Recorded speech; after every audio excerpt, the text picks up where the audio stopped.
नमस्कार, किरण home creation मध्ये आपले स्वागत। आजच्या व्हिडिओमध्ये उकडलेली बोरे करू। ही सुकलेली बोरे आहेत। इथे मी वाळलेले बोर घेतले आहे। बोर छान वाळले आहे। वाळलेले बोर उकडण्यापूर्वीच निवडून घ्यावी। यात कीड किंवा अळ्या असतात। बोराला छिद्र असलेली बोरे बाजूला करावीत। ही बोरे घासून धुवून घेते।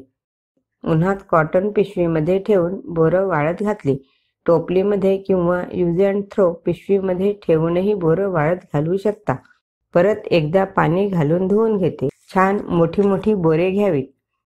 यात थोडे गरम पाणी घालून अर्धा तास एअरटाईट बाउलमध्ये भिजत ठेवते। त्यावर झाकण ठेवते। वाफेने लवकर आतून ओलसर होतात। बोरे भिजवून अर्धा तास झाला। बोरे बघू।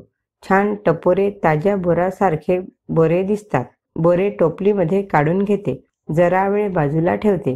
पातेल्यामध्ये 1.5 वाटी पाणी ठेवते। ज्या वाटीने बोरे घेतली त्याच वाटीने पाणी घेऊया।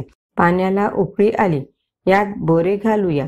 बोर अर्धा तास मंद जाळावर शिजू देते। झाकण ठेवते किंवा कुकरमध्ये ठेवूनही 3-4 शिट्ट्या होऊ द्याव्यात।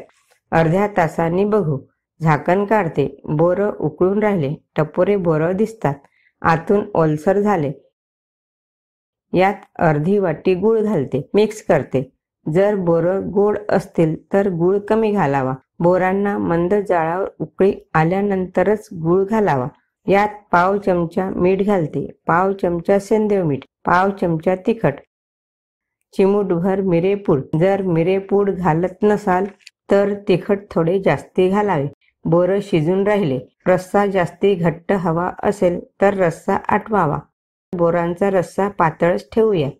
उकडलेली आंबट गोड बोरे तयार झाली।